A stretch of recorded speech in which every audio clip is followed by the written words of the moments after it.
Hermanos, oramos y ponemos este tiempo delante del Señor.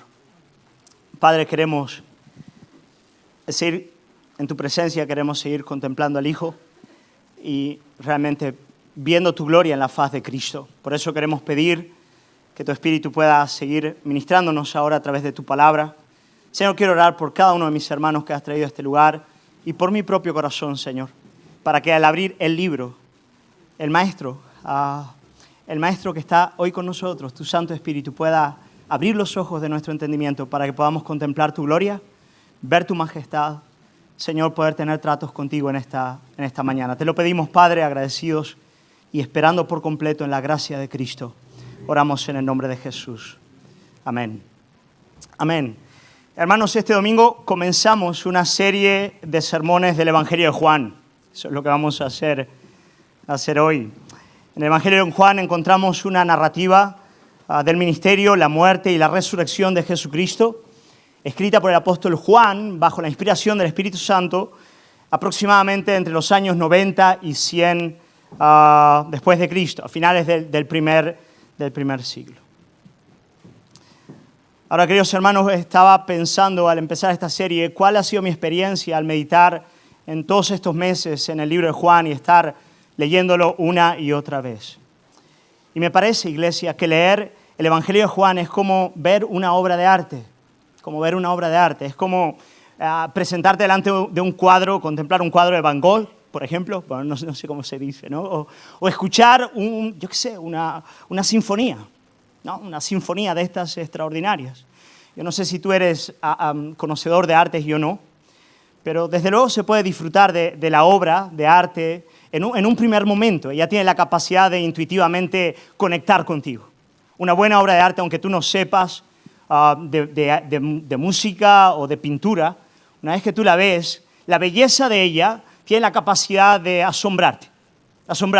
Es su encanto, toda esa majestad. Cuando lees Juan, ese impacto que él tiene sobre tu alma, inmediato, a partir de las imágenes que él nos provee de quién es Cristo, es fascinante. Pero otra cosa muy diferente es cuando ya te metes en él para estudiarlo. ¿Sabes? Es lo mismo que intentar estudiar arte.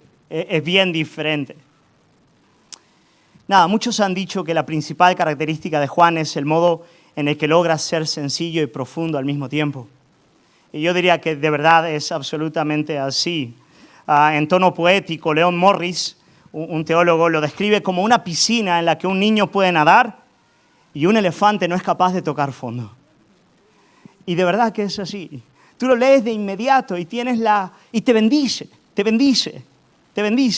Es un evangelio excelente, tanto para los que están dando los primeros pasos en la vida cristiana, como para aquellos que han avanzado en la fe y ya están tal vez mucho más maduros en el caminar. En efecto, yo sospecho que el libro de Juan va a ser uno de aquellos libros, junto a toda la Escritura, que estaremos meditando por toda la eternidad sin llegar a entenderlo plenamente. La gloria de Cristo, ese es su tema, la gloria de Cristo. Imagínate qué tema, la gloria del Hijo eterno de Dios.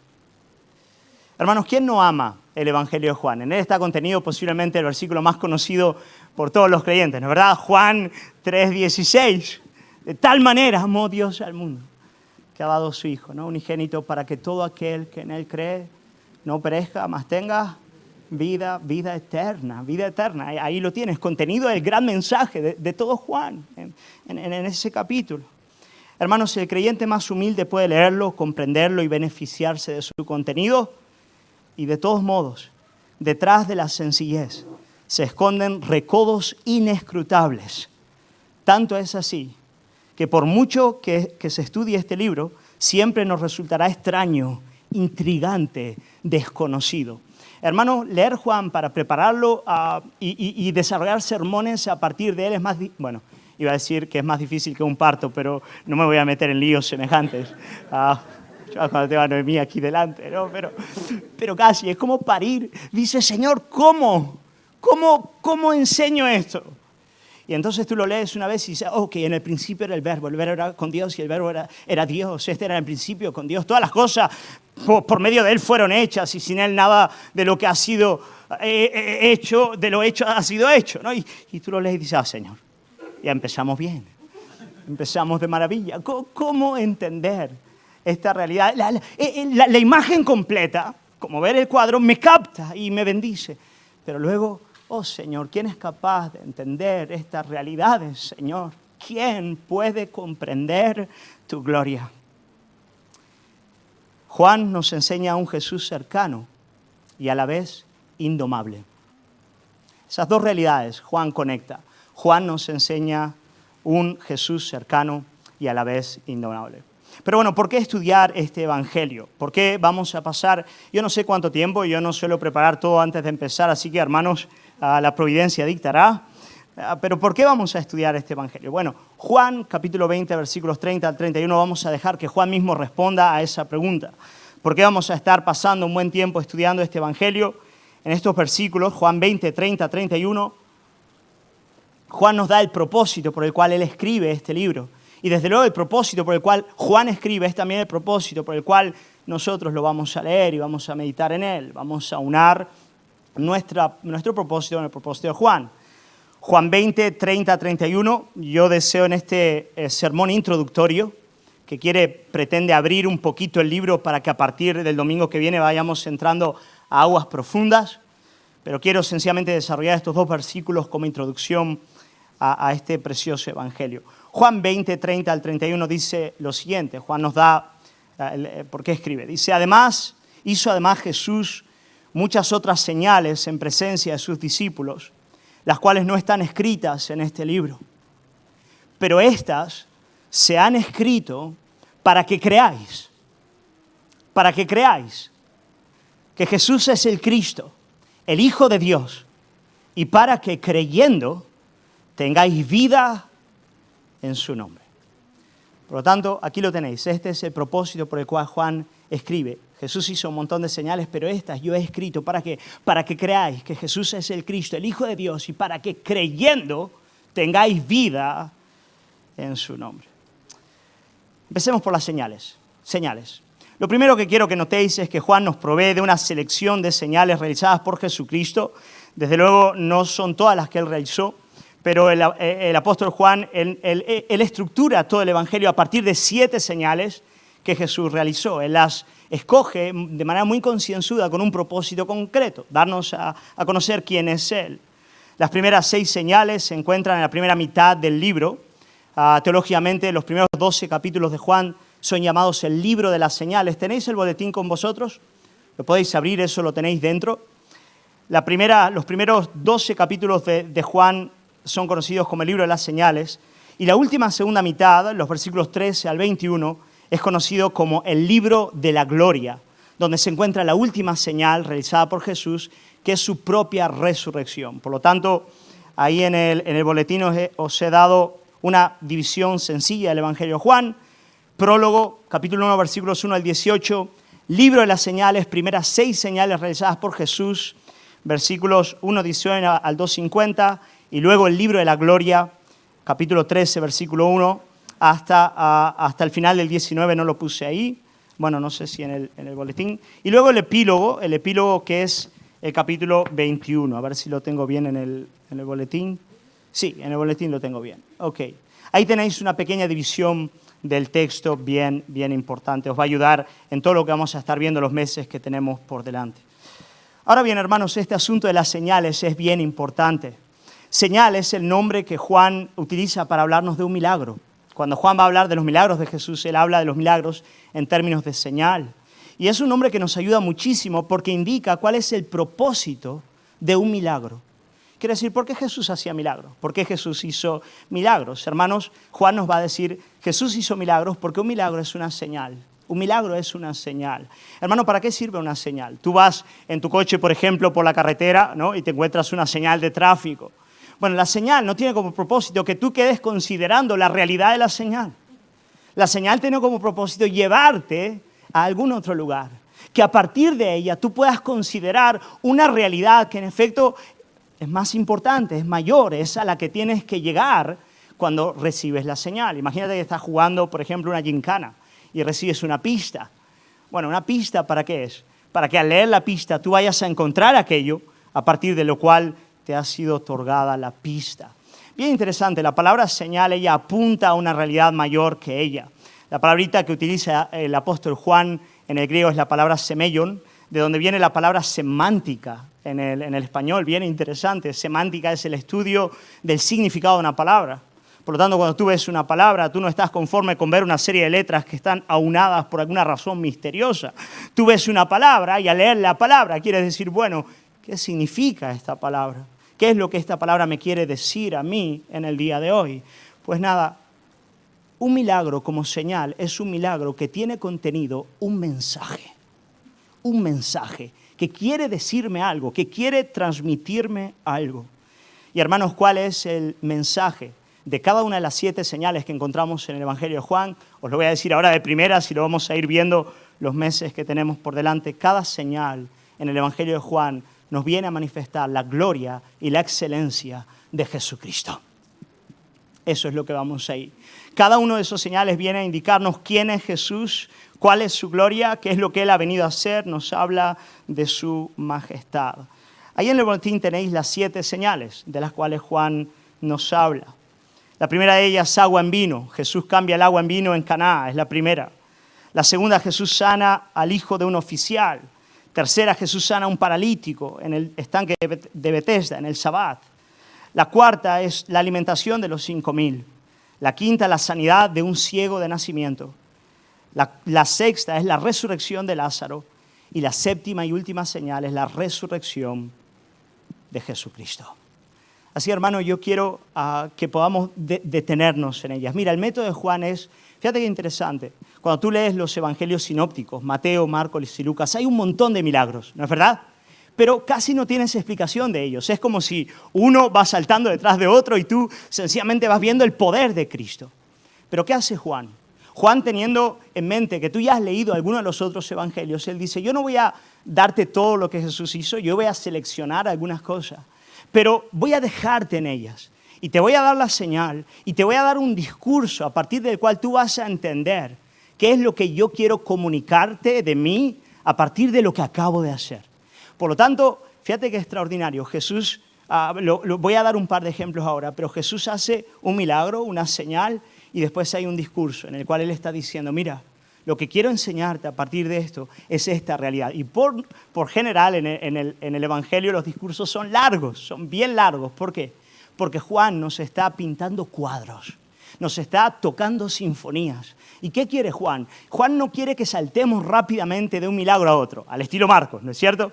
Marcos va como un torbellino, milagro a milagro, ¿no? Considerando el poder de Cristo. Pero Juan dice, no, espérate. Yo voy a alimentar a 5.000 y luego te quiero enseñar quién soy yo a partir de esta realidad. Escúchame, no te vayas, quédate. Tal vez hay cosas que todavía tienes que conocer y experimentar de mí a partir de esta realidad. Considero que este modo de actuar de Juan es lo que hace que este evangelio a veces sea difícil para una generación como la nuestra del fast food, ¿no? De todo rápido, ¿no? Nos gusta Marcos porque va de un lado al otro. No, pero Juan exige que el alma se pause. Hermano, eso para mí es enormemente difícil. No sé para ti, pero mi alma es como un torbellino, que tengo que el tiempo entero decir, hey, vuelve alma mía a tu reposo, considera a Cristo y quédate el tiempo suficiente para que puedas conocer quién es Él y experimentar su gloria. Hermano, esa es mi oración en este tiempo. Por vosotros, por mi propia vida, que el Señor nos deje. ¿Os acordáis los 2 últimos sermones que hemos visto? ¿Quién es Jesús? Tesoros inescrutables en Él, ¿no? Eso es lo que queremos ver. ¿Quién es Él? Los tesoros que hay en Él. Ahora, yo quiero daros 2 ejemplos para que vayamos entrando en el texto de cómo Juan trabaja de este modo, dándonos la señal y luego explicándonos a partir de un discurso qué es lo que Jesús quiere mostrarnos de Él en la señal. A modo de ejemplo, Juan capítulo 9, versículos 1 al 7, cuando Jesús sana a un ciego de nacimiento. Mirá qué interesante. Juan 9, del 1 al 7, dice la palabra del Señor. Dice, al pasar Jesús vio a un hombre ciego de nacimiento y le preguntaron sus discípulos diciendo, Rabí, ¿quién pecó, este o sus padres, para que haya nacido ciego? Respondió Jesús, no es que pecó este ni sus padres, sino para que las obras de Dios se manifiesten en él. Extraordinario.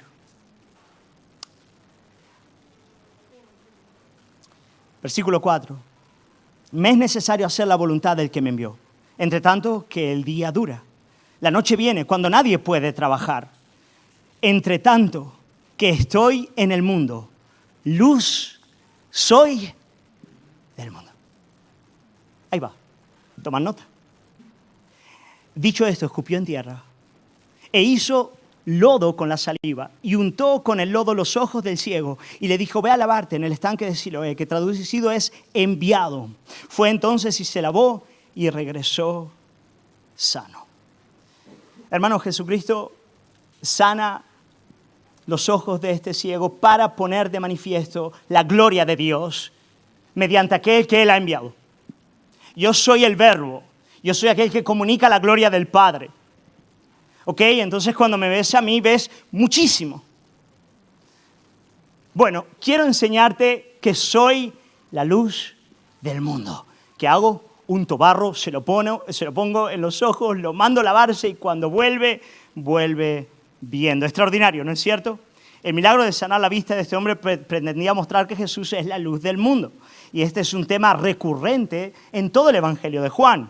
Por ejemplo, en Juan capítulo 1, versículo 4, ya lo leemos cuando dice, en él estaba la vida y la vida era la luz de los hombres. Juan capítulo 1, versículo 4. Lo vuelve a repetir un poco antes de la sanidad de este ciego en Juan capítulo 8, versículo 12, cuando dice, otra vez Jesús les habló diciendo, yo soy la luz del mundo.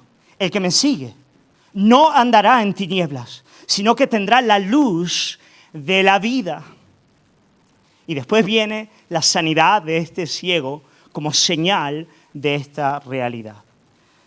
Querida iglesia, como luz del mundo, es Jesús aquel que nos viene a dar verdadero conocimiento de Dios, verdadero conocimiento de nosotros mismos y verdadero conocimiento de cómo debemos vivir. La vida sin Dios es pura tiniebla. Es un absoluto caos, es la más profunda oscuridad y el tiempo que estamos viviendo da testimonio de esa realidad. Hasta hace poco tiempo Occidente ha estado intentando vivir a partir de la luz moral del Evangelio, negando la fe que la sustenta.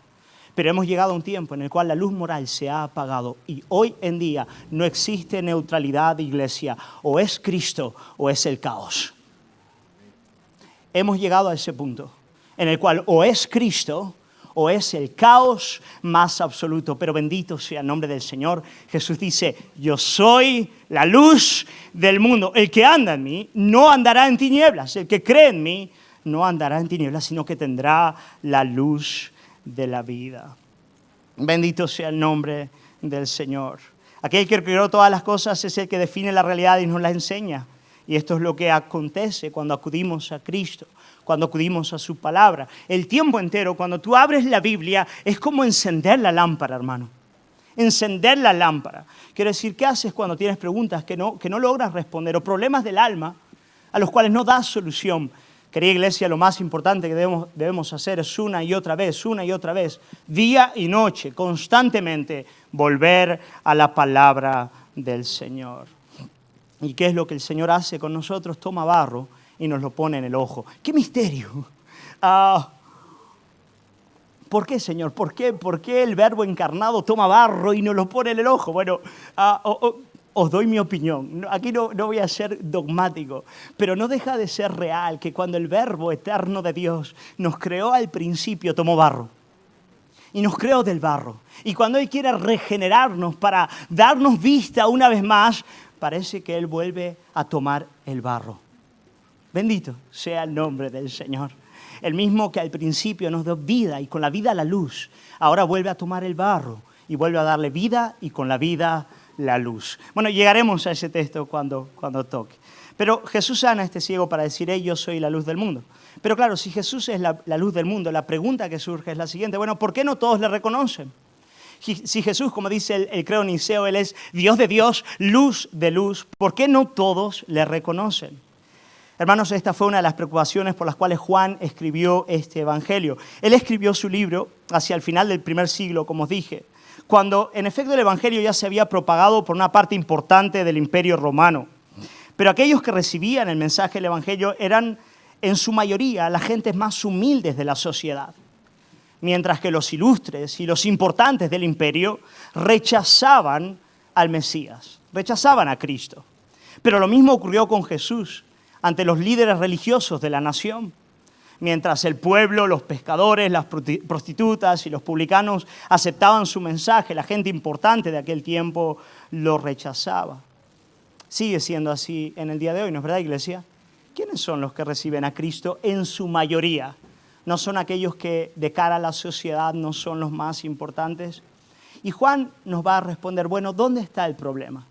¿Por qué ocurre eso? ¿Por qué la gente más importante de la sociedad rechaza a Jesucristo, mientras que aquellos que parecen ser los más rechazados por la sociedad son aquellos que le aceptan? Bueno, sigue la narrativa del capítulo 9 y este ciego es echado del templo cuando él confiesa delante de los fariseos que Jesús le había sanado. Los fariseos aborrecen esa realidad y lo echan excomunión. Él es echado de todo culto en el templo o sinagoga. Y entonces, cuando este ciego se encuentra con Jesús, Jesús mira al ciego, pero mira a todos los que estaban presentes en aquel lugar.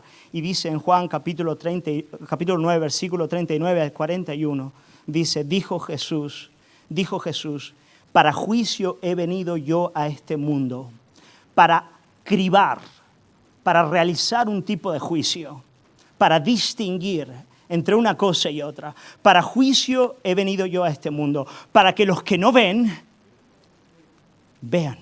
Y para los que ven, sean cegados. Entonces, algunos de los fariseos que estaban con él, al oír esto, le dijeron, ¿acaso nosotros somos también ciegos? Jesús les respondió, si fuerais ciegos, no tendríais pecado.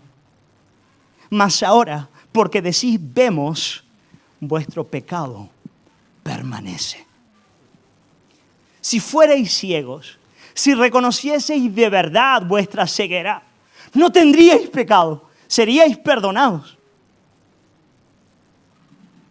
Pero porque decís vemos, no veis, vuestros pecados permanecen.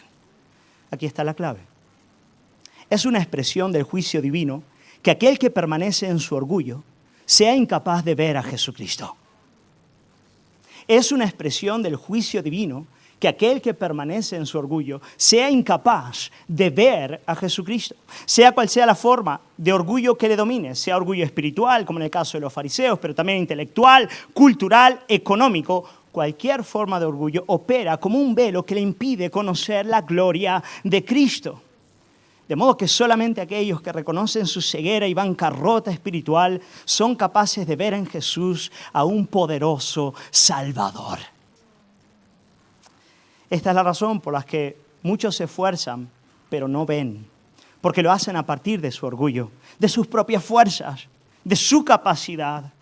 Y tal vez esa sea la realidad de algunos de los que estáis aquí presentes en esta mañana. Tal vez alguno inclusive quiera conocer a Cristo y se pregunte ¿por qué conozco tan poco de Cristo? ¿Por qué experimento tan poco de esa realidad?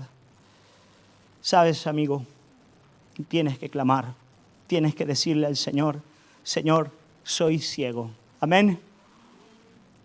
Hasta me gustaría hacértelo repetir conmigo, pero no lo voy a hacer. Pero dilo en tu corazón, dile, Señor, soy ciego. Mi orgullo me enceguece. Díselo al Señor. Soy esclavo de un orgullo que me incapacita de acudir a ti y de conocerte. Señor, mi orgullo me enceguece. La distancia del hombre para con Dios no es una distancia física. No es una distancia meramente conceptual, intelectual o de razón o pruebas. Es una distancia moral que tiene que ver con el orgullo del hombre que le incapacita de ver a Cristo. Por eso la mayor necesidad que tenemos y la más profunda de nuestras oraciones debería ser esta. Señor, soy ciego. Mi orgullo me enceguece. Dame gracia, abre mis ojos, dispón mi corazón, toca una vez más el barro de mis ojos, Señor, y déjame verte. Hermano, el Señor hace eso y nos deja ver su gloria. Amén. Bendito sea el nombre del Señor. Yo quiero decirte, si has venido a este lugar esclavizado de un orgullo que te incapacita de ver aquel en el cual hay salvación, pídele al Señor quebranta mi orgullo, sea de índole religioso, sea de índole intelectual, sea de índole material, sea de índole cultural. Confiesa al Señor. ¿Cómo vencer eso? Confiesa al Señor, verbalízalo, dile, Señor, perdóname, soy orgulloso, necesito que me quebrantes, necesito ver tu gloria. Bendito sea el nombre del Señor. Jesucristo es la luz del mundo. El Señor es la luz del mundo. Así que, hermanos, os dais cuenta de cómo a partir de la señal Jesús nos enseña un poquito de quién es Él y de cómo es su gloria. Segundo ejemplo, quiero daros un ejemplo más de cómo Jesús opera de esta manera porque me parece absolutamente fascinante. Yo, por lo menos, hermanos, confieso, estoy disfrutando de la lectura de este evangelio como un niño. Juan capítulo 6, versículos 1 al 5, encontramos, Juan 6 del 1 al 15, no lo voy a leer entero ahora, pero básicamente lo que vais a encontrar ahí es que Jesús alimenta a una multitud de más de 5.000 personas con tan solo 5 panes y 2 peces. Hermanos, eso es absolutamente extraordinario. En tiempos de inflación como los nuestros, donde la comida está tan cara, bendito sea Él, que multiplica los panes y los peces en nuestra mesa. Jesús alimenta de manera extraordinaria a 5.000 personas de este modo, y al día siguiente la gente fueron al encuentro de Jesús porque querían más pan. Algo que suele ocurrir, por cierto. Cuando la gente va a Jesús, Jesús les dice lo siguiente. Juan 6, 27. Después del milagro, después de la señal de la multiplicación de panes y peces. Juan dice lo siguiente, 6, 27. Dice, trabajad, no por la comida que perece, sino por la comida que a vida eterna permanece, la cual el Hijo del Hombre os dará, porque a éste señaló Dios el Padre. Por lo tanto, Jesús está diciendo las señales importantes, desde luego. La multiplicación de los panes y los peces es algo provechoso, pero ella apunta a una realidad mayor, a otro tipo de comida, que no perece, a algo más importante. Bueno, ¿qué comida es esa? ¿De qué nos está hablando Jesús? Juan 6, 35. Jesús les dijo, escuchad, yo soy el pan de vida. Bueno, ¿qué comida era esa? Jesús les dice, yo soy el pan de vida. ¿Por qué Jesús multiplicó los panes y los peces en el desierto? Como buen pastor que alimenta a su grey. ¿Por qué lo hizo? Porque Él quería enseñarnos que Él es el pan de vida. Sigue diciendo, el que a mí viene nunca tendrá hambre. El que en mí cree no tendrá sed jamás.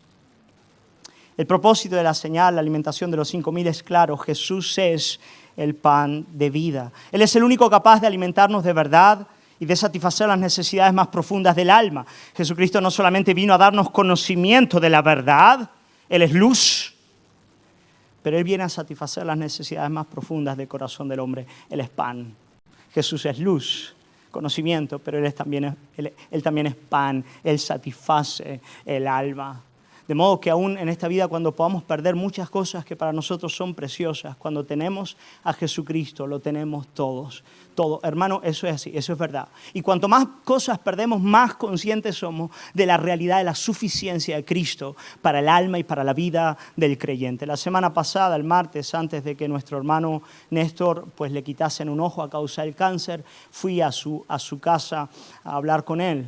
Y a mí me impresionan mucho esas cosas. Mi esposa estudió medicina, pero yo teología, hermanos, el asunto de la sangre y todo eso, no es que se me dé muy bien. Y cuando fui a hablar con él, en mi mente me venía solo el mero pensamiento de que le iban a quitar un ojo. Y tenía que concentrarme, ¿no? Señor, ayúdame a consolarle. Pero hermano, fui a consolar y fui consolado. Porque cuando Néstor habló conmigo, me dice, entre varias cosas que me dijo, bueno, Pedro, perder un ojo, ¿qué es si el Señor me ha dado un nuevo corazón? ¿Te acuerdas ahí me empezó a hablar, ¿te acuerdas de aquella primera charla que tuvimos cuando estábamos en la cafetería ahí en el Nevada y me hablaste, ¿cómo está tu corazón? ¿Qué quieres, Néstor? Después de tanto tiempo que estuve lejos del Señor, me dijiste que lo que yo necesitaba era un nuevo corazón. Y Pedro, Dios me ha dado un nuevo corazón. ¿Qué más necesito? Si me quita un ojo, está bien. Hermano, Néstor recibió una vista, mejor, la vista la vista del alma. Y recibió al pan que satisface el corazón. Amén. Hermano, Jesucristo es aquel que nos satisface aun cuando podamos perder las cosas más valiosas, un ojo en esta vida. Bendito sea el nombre del Señor. Pero hermanos, en este ejemplo de la alimentación de los 5,000 hay algo también muy interesante que no me gustaría dejar pasar. Sin saber nada de la Biblia, algo bello sobre el Evangelio de Juan y las señales.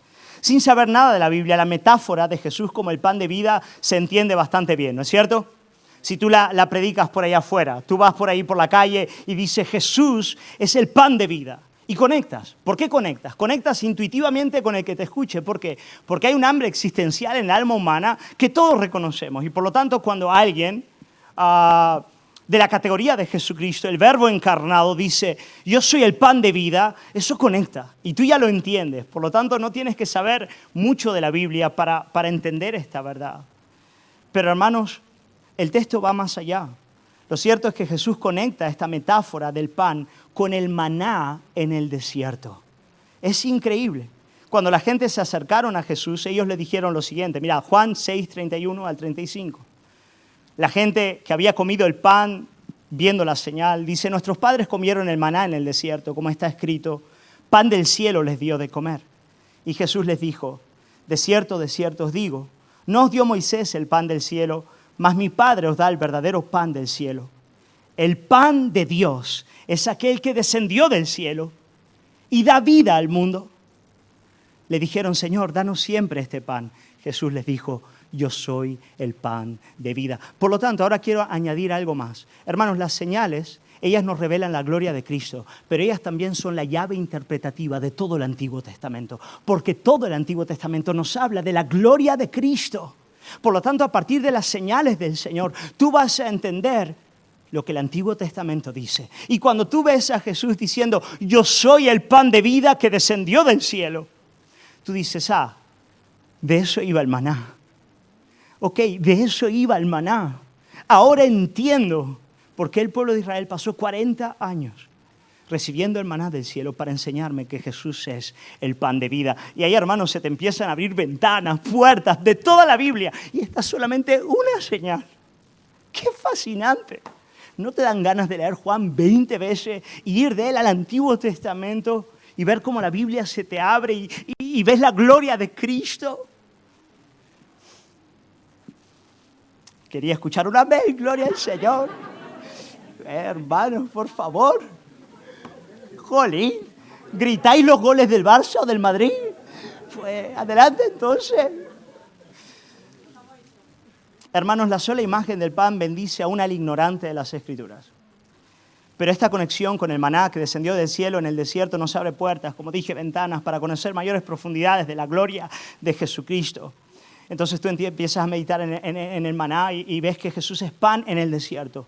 Pan donde no hay pan, donde Él es el único pan, no hay otro pan. Además es Él el pan que desciende del cielo. No es de fabricación humana, no es de siembra de la religión del hombre. Es la gracia de Dios que lo hace caer el tiempo entero sobre nosotros. Y así por delante.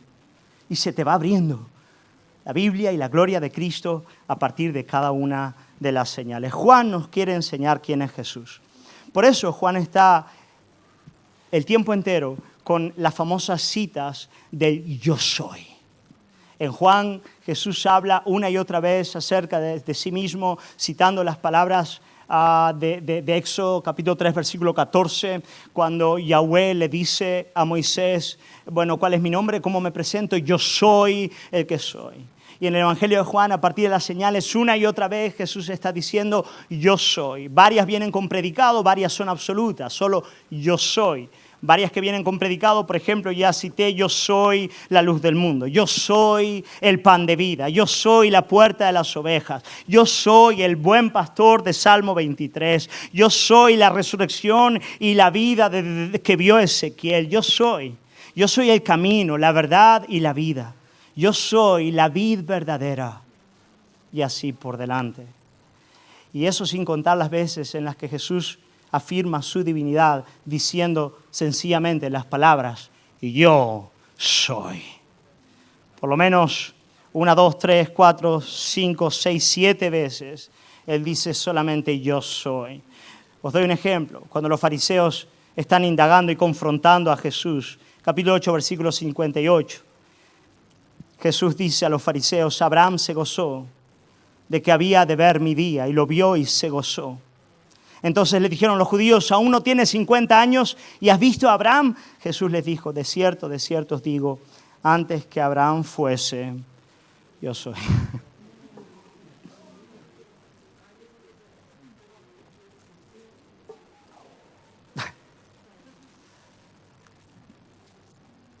Hermano, tal vez haya gente en este lugar que desea conocer a Jesús, desea tener un encuentro con Él. Tal vez hayas oído acerca de Él, pero aún no le conoces. No has tenido un encuentro con Él. Tal vez hay gente de ese modo así. ¿Qué tienes que hacer? Lee el Evangelio de Juan. Ese es su propósito. Léelo 1, 20 veces, 40 veces. Y dile, quebranta mi orgullo y déjame ver, Señor, al Hijo. Pero tal vez hay gente en este lugar que conoce a Cristo, pero dice, quiero beber de aguas más profundas, quiero encontrarme más con Él. Pues nada, amigo, quiero animarte a tomar el Evangelio de Juan y leerlo una y otra vez. A partir de las señales, como os dije, Juan nos muestra la gloria de Cristo. ¿Pero por qué lo hace? ¿Qué es lo que Él desea? Nada, versículo 31 del capítulo 20, pero estas cosas se han escrito para que creáis. Y eso es lo que Juan desea. Juan desea llevarnos a la fe. Juan desea que nosotros podamos creer que Jesús es el Mesías prometido en el Antiguo Pacto, pero no solamente eso, Él es el Hijo eterno de Dios. Y para que al creer en Él nosotros podamos tener vida, verdadera comunión con Dios, Espíritu Santo en nosotros. Eso es lo que Él desea. ¿Y por qué vamos a estar meditando todos estos meses en Juan? Por la misma razón. Porque hay mucha gente en este lugar que necesita conocer a Jesús, hermanos. Necesitáis tener un encuentro de verdad con Él. Y yo estoy orando para que eso ocurra. Hay algunos que estáis intentando vivir la vida cristiana sin haber pasado todavía por la fe de Cristo.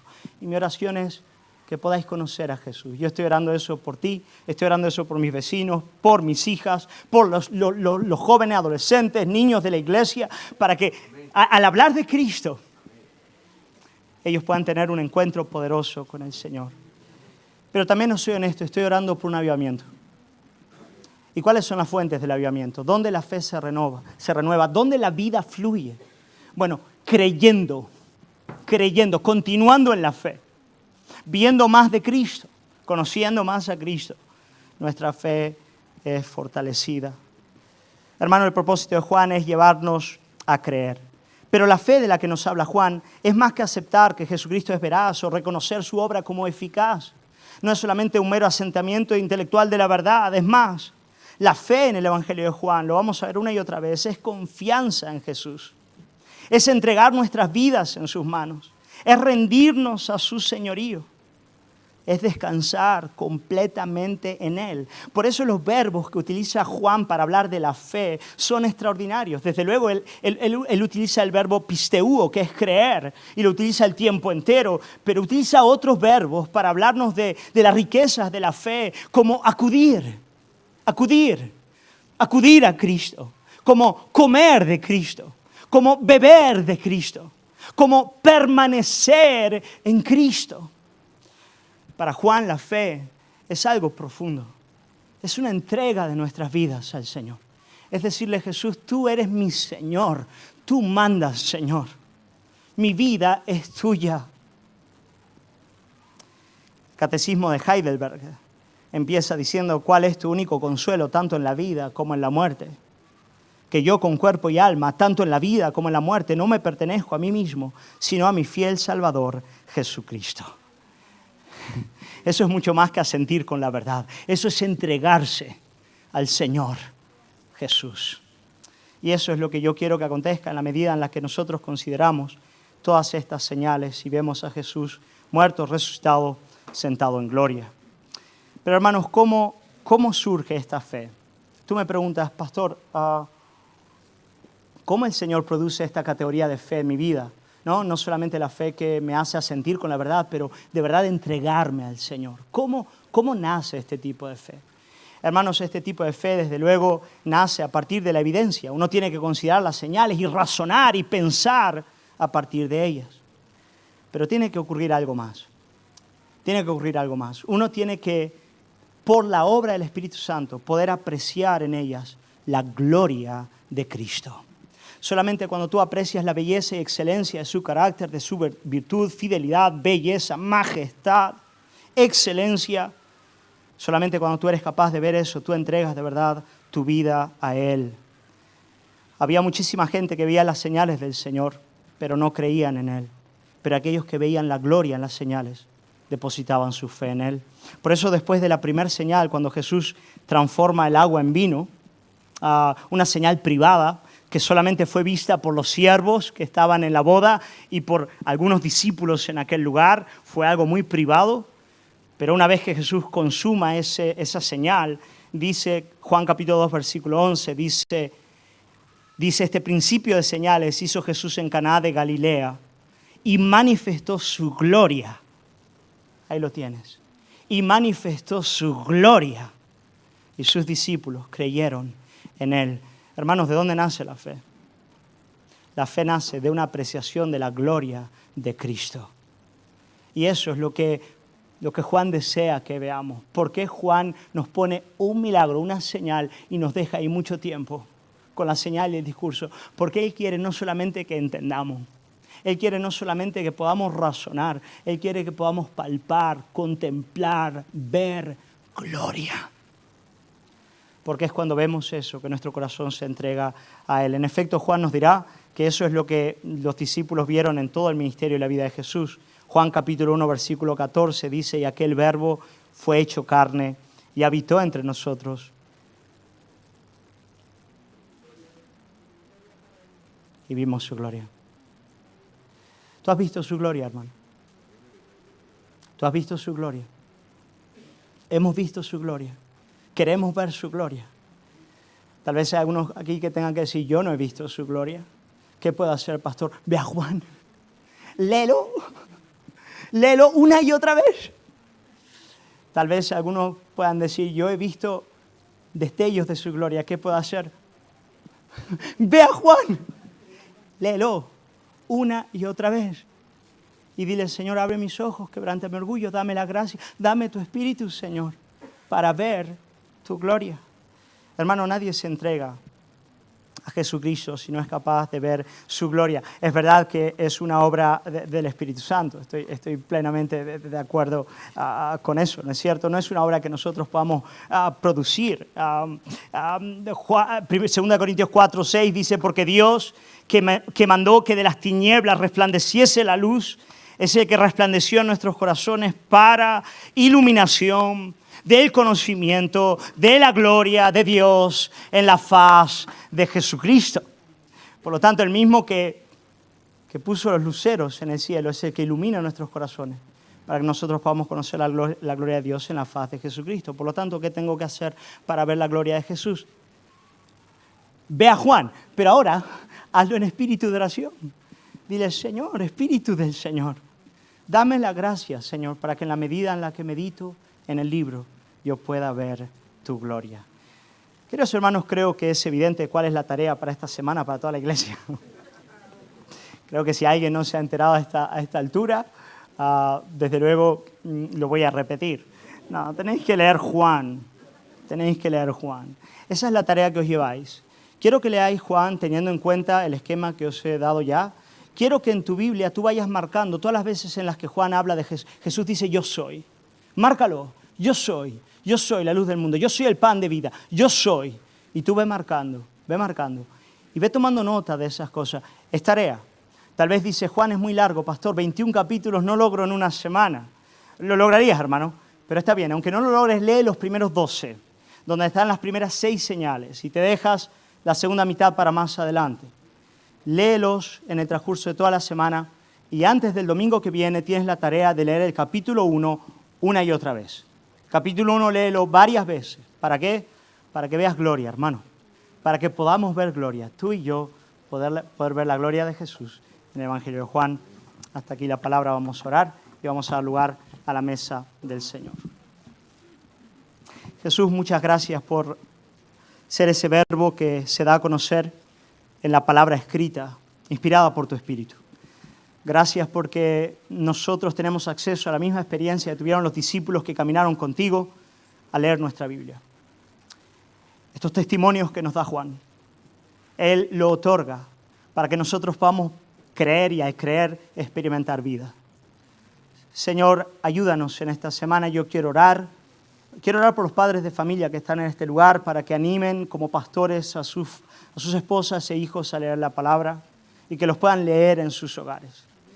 Y quiero orar por cada uno de mis hermanos y por la congregación en general, para que en la medida, Señor, en la que meditamos en tu palabra, tú nos dejes, Jesús, contemplar tu gloria y nuestros corazones sean avivados por ti. Pero también, Señor, quiero orar por aquellos que no te conocen en este lugar. Ciertamente han entrado personas a este lugar que te necesitan, Jesús. Yo quiero pedirte la obra de tu Espíritu Santo. Quiero pedirte, Señor amado, que al considerar tu muerte en la cruz, ahora en la mesa del Señor, al considerarte a ti como aquel que vino para pagar el precio de nuestros pecados y darnos vida eterna, ellos puedan entregarse a ti y conocerte, Señor, como pan, como luz, como vida. Señor, haz tu obra. Bendice, Señor, este tiempo que tenemos por delante en Juan. Ayúdanos, Padre, a encontrarnos con el Hijo. Te lo pedimos en el nombre de Jesús. Amén.